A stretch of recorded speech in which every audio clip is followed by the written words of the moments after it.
O mundo e a percepção do mundo. Muita gente acha que o mundo é grande e a percepção é um recorte. E aí a gente vai recortando os mundos a cada segundo. E a cada segundo o mundo se apresenta para nós numa janela, numa certa imagem. E aí é claro que, como ninguém está no lugar que nós estamos, o mundo acaba ficando um para cada um. Porque num certo instante ninguém vê a mesma coisa que o outro.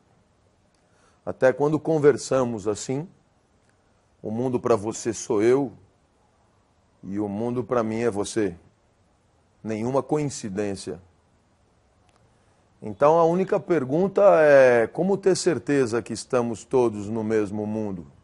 Se cada um vê uma coisa, se cada um sente uma coisa, se cada um percebe um mundo diferente. De qualquer maneira, eu percebo o meu a cada segundo e não tenho nenhuma expectativa que percebam o mesmo mundo que eu.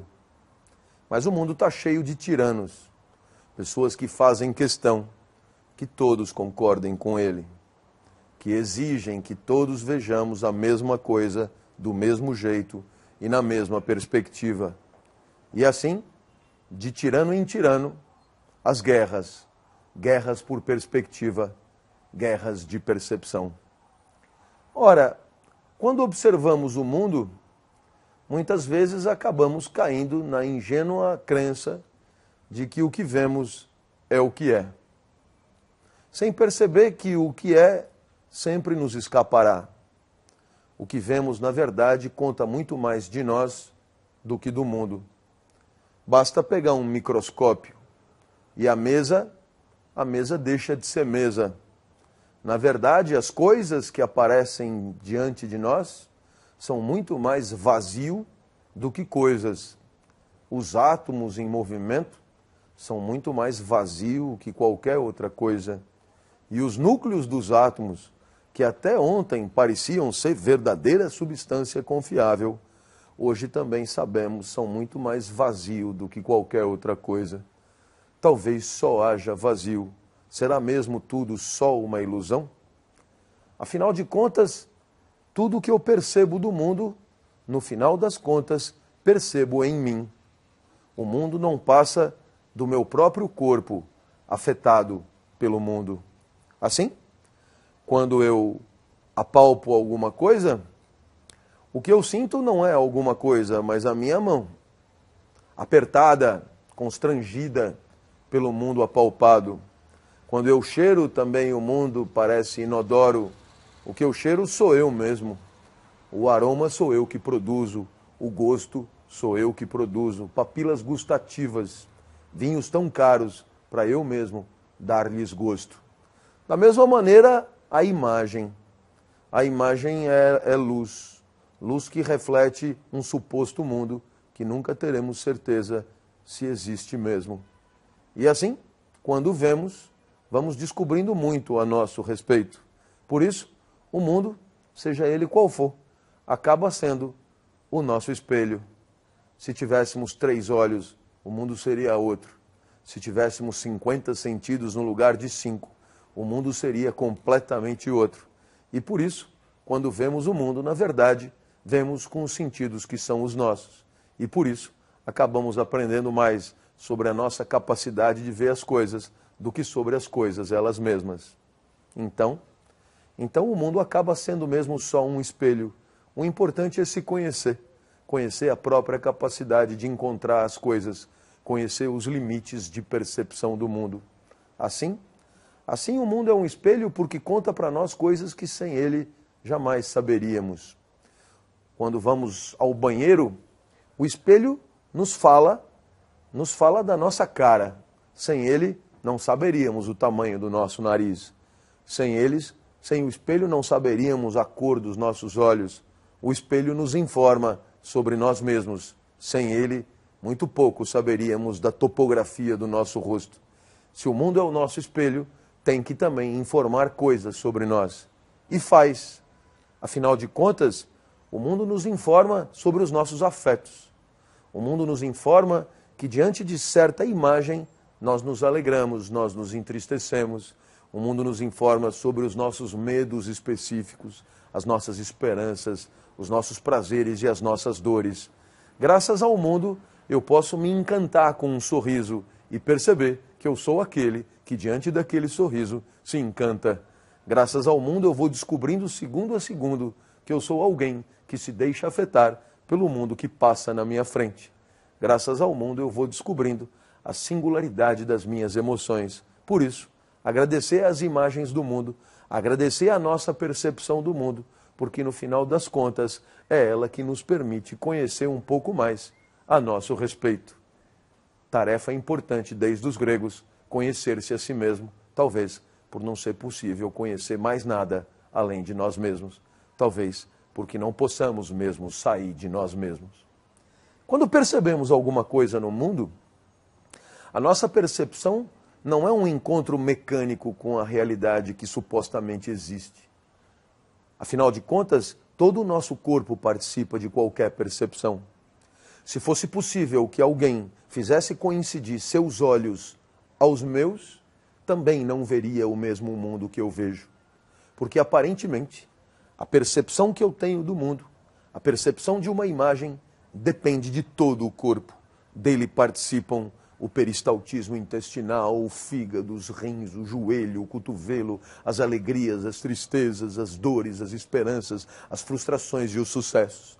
E é por isso que quando estamos alegres, vemos mesmo o mundo diferente. Porque não é só uma questão de olho, não é só uma questão de ótica, é uma questão corporal. Todo o corpo encara o mundo e todo o corpo participa dessa estranha percepção do mundo.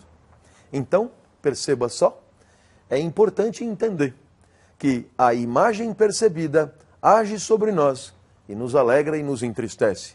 Da mesma maneira, a alegria e tristeza que sentimos age sobre a imagem e a percepção e define o mundo que se apresenta diante de nós. Estranha interação. Afinal, o que terá vindo primeiro? A alegria ou o mundo? Talvez os dois.